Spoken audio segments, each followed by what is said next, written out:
Hi everyone, welcome to digital GK classes. So CTET जुलाई से related बहुत सारे लोगों के मैसेज आ रहे थे व्हाट्सअप पे, क्योंकि जहाँ पे आपको सोशल साइंस का नोट्स मिलता है तो उसमें इसलिए मैं ये वीडियो बना रही हूँ। एटलीस्ट आपके पास अगर सोशल साइंस का नोट्स है तो आपको उसको किस तरीके से पढ़ना चाहिए। मेरा नहीं, चाहे वो किसी भी टीचर का हो या फिर आपने खुद से भी बनाया हो, क्योंकि कई बार हमारे पास मटीरियल आ जाता है, हमारे पास किताबें होती हैं, बट फिर भी हमें समझ में नहीं आता है कि इसमें से क्या इंपॉर्टेंट पॉइंट्स हमें अलग से फिर से नोट करना है या फिर एज इट इज़ पढ़ना है। तो देखिए, अगर आप एनसीईआरटी से तैयारी कर रहे हैं, specially paper two social science, तो आपको फिर नोट्स बनाना होगा। ठीक है, मान लीजिए क्योंकि वो पूरी की पूरी किताब है, उसको आपको शॉर्ट एंड कंसाइज नोट्स बनाने के लिए 2 से 3 बार एक एक चैप्टर को पढ़ना है। या फिर अगर आप मेरे डेली शाम को 6 बजे क्लासेस देख रहे हैं तो वहां से भी आप नोट्स बना सकते हो, क्योंकि मैं आपको खुद बताती हूँ कि क्या चीज़ें इंपॉर्टेंट हैं। इतना भी आपसे नहीं हो पा रहा है तो आप मेरा खुद का नोट्स भी ले सकते हो, क्योंकि उसमें सारी इंपॉर्टेंट चीज़ें ही आपको मिलेंगी इस नंबर पर मैसेज करके। देखिए, आपको इसको पढ़ना किस तरीके से है। अब ऐसा नहीं है कि आपने हिस्ट्री स्टार्ट किया है तो पूरा का पूरा चैप्टर आपको एक ही बार कंप्लीट करना है। आपको टॉपिक वाइज पढ़ाई करनी है। मान लो आपने हिस्ट्री का 2 से 3 चैप्टर किया है तो फिर आपको क्वेश्चन आंसर भी सॉल्व करने हैं। आपने ध्यान दिया होगा कि जब भी मैं आपको क्लासेस लेती हूँ सोशल साइंस का, तो उसमें मैं आपको क्वेश्चन आंसर भी कराती हूँ हर एक टॉपिक से रिलेटेड। तो इसीलिए मैं आपको बोल रही हूँ कि आपने जो भी प्रीवियस क्वेश्चंस की आपके पास किताबें होंगी या फिर आपने जो क्वेश्चंस पेपर डाउनलोड किए होंगे, तो फॉर एग्जांपल आपने क्लास 6 की एनसीईआरटी पढ़ी, चैप्टर 1 चैप्टर 2, उससे रिलेटेड सारे क्वेश्चन आंसर करेंगे। देन आपको फिर डाउट्स पता चलेगा कि अच्छा ये चीज़ आपको नहीं याद है या फिर आपको भूल गया है, तो आप उसको दोबारा से पढ़ोगे।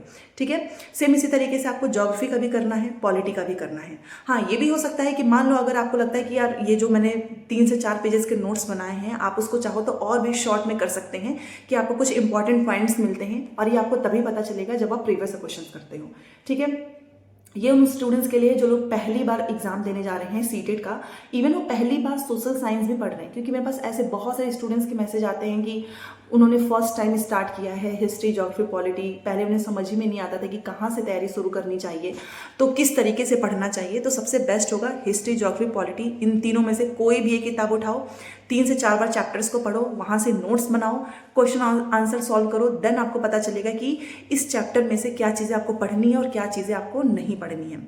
फॉर एग्जाम्पल, आपने किसी और टीचर का नोट्स लिया होगा तो उसको भी आपको एक बार जो है क्रॉस वेरिफिकेशन जरूर करना है कि वो चैप्टर से मैच हो रहा है या नहीं, क्योंकि कई बार मार्केट में या फिर बहुत सारे ऐसे हमें नोट्स मिल जाते हैं जो कि सिलेबस से बिल्कुल भी मैच नहीं होता, एकदम डिफरेंट ही होता है। ठीक है, हाँ, बट मैं इतना बोल सकती हूँ कि जिसके पास भी मेरा नोट्स है तो सिर्फ आपको वही नोट्स पढ़ना है, उसमें से भी आपको छांटना नहीं है, क्योंकि ऑलरेडी मैंने वही इंपॉर्टेंट सारी चीज़ें दी हुई हैं। ठीक है, अब आपने देखा होगा कि जब हमारी क्लास 6 की एनसीईआरटी कंप्लीट हुई थी, उसके लास्ट में जो लास्ट हमारा चैप्टर्स था, तो मैंने कई ऐसे चैप्टर्स भी आपको बताए हैं जिसमें से सिर्फ और सिर्फ 2 से 3 ही क्वेश्चंस पूछे जाते हैं, तो पूरा आपको लिखना भी नहीं है थ्योरी।